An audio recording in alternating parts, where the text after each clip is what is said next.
की नहीं जाती जाति जाति जाति इश्क में तो हर चीज मिट जाती है। जाति जाति कोई हसीना जब रूठ जाती है जाति और भी हसीन हो जाती जाति है जाति जाती है तो जाति जाति दिल से बंधी एक डोर जो दिल तक जाती जाति जाति कौन सी जाति का दूल्हा दुल्हन कौन सी जाति की है? कौन सी जाति कौन सी जाति कौन सी जाति? तो राम राम मेरे प्यारे भाई बहनों, की हालचाल मजा में एक बार फिर से आप सबका स्वागत है अपने चैनल सैफरॉन पैट्रियट में। और मैं आपका भाई दुर्गेश लेकर आ चुका हूँ एक और नई वीडियो। आपने एक हिजबुल्लाह चीफ को मारा है, हर घर से हिजबुल्लाह निकलेगा। I am talking to the Israel, the chief minister of Israel. मैं हर उस इंसान से बात कर रही हूँ जो फलस्तीन के खिलाफ है। मैं लिबनानियंस को हौसला देना चाहूंगी कि वो बिल्कुल भी फिक्र ना करे, क्योंकि हम उनके साथ है। रशिया कम्युनिटी उनके साथ है, हम उनका साथ कभी नहीं छोड़ेंगे, कभी भी नहीं। आपको पता नहीं है कि आपने किसको शहीद किया है। अब हर घर से इस्राइल निकलेगा, अब हर घर से लेबनानिया निकलेगा, हर घर से हिजबुल्लाह निकलेगा। हिजबुल्लाह जिंदाबाद। इस भीड़ का, इस लड़की का आतंकवादी संगठन हिजबुल्लाह से दूर दूर तक कोई भी लेना देना नहीं है, बट उसके बावजूद भी ये उस आतंकवादी के सपोर्ट में रैलियां निकाल रहे हैं, सिर्फ और सिर्फ इसलिए कि उस आतंकवादी संगठन हिजबुल्लाह व इनका मजहब एक ही है, इस्लाम। फिर यही कहते हैं कि आतंकवाद का कोई भी मजहब नहीं होता, कोई भी धर्म नहीं होता। फिर क्यों ये लोग उन आतंकवादियों के सपोर्ट में रैलियां निकालते हैं, उनके लिए दुख प्रकट करते हैं, उनके लिए आंसू बहाते हैं। कांग्रेस यहां किसानों के लिए बड़ी बड़ी बातें करती है, लेकिन आपको भूलना नहीं है, हुड्डा जी सरकार तो 2 रुपये के मुआवजे वाली सरकार थी। जी हाँ, आपने एकदम ठीक सुना। कांग्रेस के शासनकाल में एक समय ऐसा भी था जब कांग्रेस ने किसानों का बिल्कुल ही मजाक बनाकर रख दिया था। जो कांग्रेस आज किसानों की हितैषी बनी हुई नजर आती है, इसी कांग्रेस ने हरियाणा में जब 2011 में बाढ़ आई थी तब एक सर्वे कराया था और किसानों के लिए मुआवजा देने की बात कही थी। और कांग्रेस की सरकार ने अपना सर्वे कंप्लीट करने के बाद जिन किसानों को मुआवजे की जरूरत थी उन्हें मुआवजा भी दिया। लेकिन जब किसानों को मुआवजे की राशि मिली उसके बाद किसानों ने यही कहा, क्या कर रहे हैं यार तू? मजाक है क्या?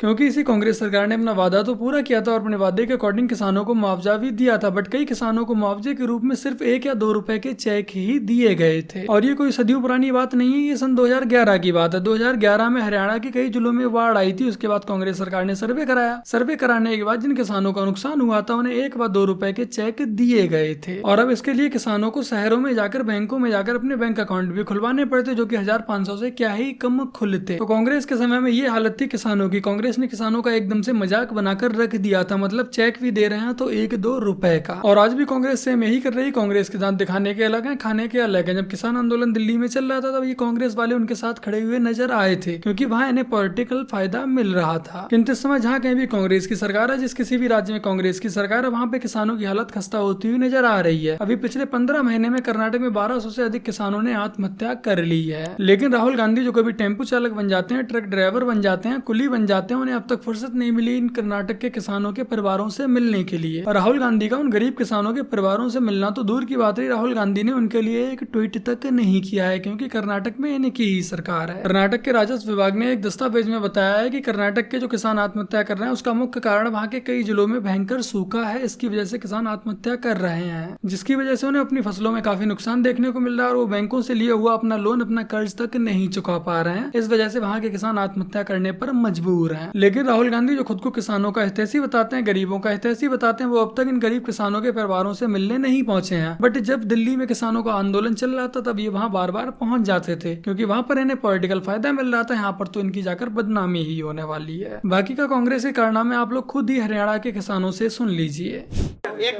फसल पे आ जाओ। हुड्डा सरकार में 4 साल तो 1600 रेट जीरी का, 5वीं साल जाएगा ने एक बार 4200 4300 4700 कर दिया। 4 साल रहेंगे आगे ने 1 साल दे दिया, रेट के दे दिया। बीजेपी में जो 5 के 5 साल हुए रेट हैं, बढ़िया वाले रेट हैं, पूरे 5 के 5 साल है। हुड्डा सरकार थी 2014 लगे, उससे पहले एक बार किसान यूनियन इकट्ठी हुई तो रेट 15-20 बढ़ा कर दी, रिकॉर्ड ठा लिया जाइए एकदम 100 बढ़ाया होता 10 साल में। इतने की हुड्डा राज में 4 साल जीरी बेकार दी नहीं, जितने जीरी हार दी इतने की हम 7000 की पराल बेचा है उदन की बीजेपी आ रही। कांग्रेस के लिए किसानों में सिर्फ और सिर्फ अपना वोट बैंक ही नजर आता है। जब ये चुनाव जीतकर सत्ता में आते हैं उसके 4 साल तक किसानों को लूटते हैं, उनकी फसलों का सही दाम तक उन्हें नहीं देते हैं। और जब इन्हें लगता है कि अब 5वीं अंतिम साल चल रही है, फिर से चुनाव आने वाले हैं, तब किसानों की फसलों के दाम बढ़ा देते हैं। इन्हें लगता है किसान तो बेवकूफ है, जो इन्होंने 4 साल किसानों को लूटा, किसान वो चीजें आसानी से भूल जाएगा। 10 करोड़ से ज्यादा किसानों को पीएम सम्मान निधि हर वर्ष 6000 रुपया सीधे उनके बैंक में खाते में जमा करती है, उनके सम्मान की चिंता करती है।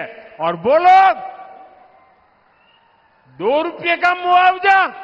आज बीजेपी सरकार में किसानों की हालत पहले से काफी बेहतर हो चुकी है। आज 2 रुपए देकर किसानों का मजाक नहीं उड़ाया जाता है। प्रधानमंत्री नरेंद्र मोदी जी ने किसानों के लिए अब तक के सबसे ज्यादा काम किए हैं कांग्रेस व अन्य विपक्षी दलों की तुलना में। मोदी सरकार ने किसानों की मदद के लिए एग्रीकल्चर के लिए इंफ्रास्ट्रक्चर को बेहतर बनाने के लिए एग्रीकल्चर इंफ्रास्ट्रक्चर फंड को बढ़ाया है। इसके तहत 14,200 करोड़ रुपए 7 अलग अलग योजनाओं के तहत आवंटित किए गए हैं, ताकि किसानों के जीवन व आजीविका में सुधार हो सके। आपको बता दूं कि यूपीए सरकार यानी कि कांग्रेस के आखिरी 5 सालों में 2009 से 2014 के बीच जो कृषि बजट था वो 90,000 करोड़ रुपए से कम का था, जबकि मोदी सरकार में यही कृषि बजट 2.5 लाख करोड़ रुपए तक पहुंच गया है, यानी कि दोगुने से भी ज्यादा। और मोदी सरकार में इस सीजन लगभग 2 लाख करोड़ की एमएसपी मिलेगी, जो कि पिछली बार से 35,000 करोड़ रुपए अधिक है। लेकिन वही कांग्रेस शासित राज्यों में किसानों के साथ दुर्व्यवहार और उनकी आत्महत्या की घटनाएं निरंतर बढ़ती जा रही है। और इसका एक सबसे बड़ा कारण है भ्रष्टाचार। जहाँ कहीं भी कांग्रेस की सरकार जाती है, भ्रष्टाचार उसके पीछे पीछे दौड़ा चला जाता है। किसानों की समस्याओं का समाधान करने की बजाय कर्नाटक के कृषि मंत्री पर ही भ्रष्टाचार के आरोप लगे, और ये आरोप किसी और ने नहीं, उनके मंत्रालय के कर्मचारियों ने ही उन पर लगाए हैं। अब आप खुद ही विचार कीजिए, जो पार्टी घोटालों के लिए प्रसिद्ध है, भ्रष्टाचार के लिए प्रसिद्ध है, वो वाला किसानों के लिए कैसे छोड़ सकती है। बाकी का कांग्रेस की किसान विरोधी विचारधारा यहाँ से साफ साफ नजर आती है, जब Rahul Gandhi WTO world trade organisation जैसे नेताओं से मिलते हैं। आप में से जिन्हें नहीं पता उन्हें बता दूं कि WTO world trade organisation Bharat में किसानों को जो सब्सिडी दी जाती है उसके बिल्कुल ही अगेंस्ट में है। WTO का साफ साफ ये कहना है कि भारतीय किसानों को जो सब्सिडी दी जाती है उसे तुरंत ही बंद कर देना चाहिए, क्योंकि इसकी वजह से विश्व भर में विश्व के किसानों पर इसका नेगेटिव इम्पैक्ट पड़ता है। बाकी का मोदी जी ने कांग्रेस के दोहरे चरित्र को लेकर बहुत ही सही बात कही है, आप लोग खुद ही सुन लीजिए। हाथ जोड़ करके काम दे रहा हूं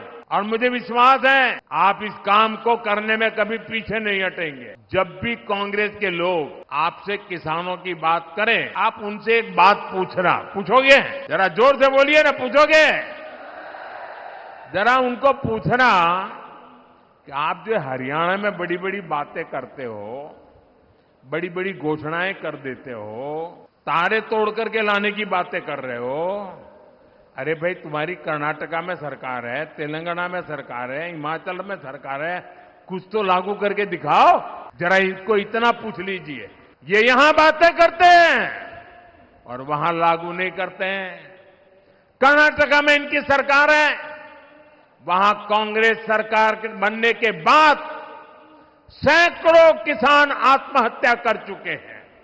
कांग्रेस आज जनता को बेवकूफ बनाने के लिए, किसानों को बेवकूफ बनाने के लिए बड़े बड़े वादे कर रही है, बट जहां कहीं भी इनकी सरकार है, कर्नाटक हो या हिमाचल हो, वहां के किसानों की स्थिति है बिल्कुल भी नहीं सुधार पाए हैं। आज मोदी सरकार 24 फसलों को MSP पर खरीद रही है। आज किसानों की आय पहले से दोगुनी से ज्यादा हो चुकी है। आप लोग खुद से गूगल भी कर सकते हैं, वह अपनी स्क्रीन पर भी देख सकते हैं कि जिन फसलों की कीमत 2013-14 में जो हुआ करती थी, आज के समय में उनकी कीमत दोगुने से भी ज्यादा हो चुकी है। कांग्रेस वैसे तो MSP चिल्लाती हुई नजर आती है, बट जहां कहीं भी इनकी सरकार होती है, जिस राज्य में भी इनकी सरकार होती है, वहां पर ये किसानों को MSP देना भूल जाते हैं। और आज मोदी सरकार में हर साल सभी गरीब किसानों के लिए 6,000 रुपए सीधे उनके बैंक खातों में डाले जा रहे हैं, ना कि बीच में कोई बिचौलिया है। इसी कांग्रेस के शासन में जब राजीव गांधी की सरकार सत्ता में हुआ करती थी, तब राजीव गांधी ने खुद कहा था कि हम गरीबों के लिए 1 रुपए बेचते हैं, जनता के लिए 1 रुपए ऊपर से बेचते हैं, और वो नीचे जाते जाते गरीब आदमी तक सिर्फ और सिर्फ 15 पैसे ही पहुंच पाते चाहते हैं। अब आप खुद ही विचार कीजिए, कांग्रेस पार्टी का इतना बड़ा नेता खुद ही आकर ओपनली ये बात बोल रहा है, तो आप समझ सकते हैं कि उस समय कांग्रेस में कितना भ्रष्टाचार रहा होगा। और आज भी कांग्रेस उसी भ्रष्टाचार की नीति को अपने गले से लगाए हुए घूम रही है। बट मोदी सरकार में पहले सभी गरीबों के जनधन योजना के तहत खाते खुलवाए गए, अब उन्हीं खातों में डायरेक्ट उन्हें रुपए दिए जा रहे हैं, ना कि बीच में कोई बिचौलिया है। कांग्रेस व अन्य विपक्षी दलों का काम है गरीबों के लिए, किसानों के लिए अच्छे अच्छे सपने दिखाना, उन्हें फ्री की रेवड़ियां बांटना, और जब ये चुनाव जीत जाते हैं उसके बाद इनकी राज्य की हालत कर्नाटक व हिमाचल जैसी हो जाती है। जहां आज कर्नाटक में न जाने कितने किसान आत्महत्या करने को मजबूर हैं, वहीं हिमाचल की सरकार अपने ही सरकारी कर्मचारियों को तनख्वाह तक नहीं दे पा रही है। तो आप लोगों से मेरा इतना ही कहना है, कृपया करके इनकी फ्री के बहकावे में ना आए, इनकी फ्री की पॉलिटिक्स के बहकावे में ना आए। जैसे ही ये सत्ता में आएंगे आपको लूटना स्टार्ट कर देंगे। तो कृपया करके अपना वोट देने से पहले एक बार आप लोग इन सभी चीजों पर विचार अवश्य कीजिएगा। तो बस मेरे प्यारे भाई बहनों, आज की अपनी इस वीडियो में इतना ही। वीडियो को लाइक शेयर कमेंट और अपने चैनल को सब्सक्राइब आज से कर लीजिएगा। चलिए जल्द मिलते हैं एक और नई वीडियो के साथ, तब तक के लिए जय हिंद, वंदे मातरम, जय श्री राम।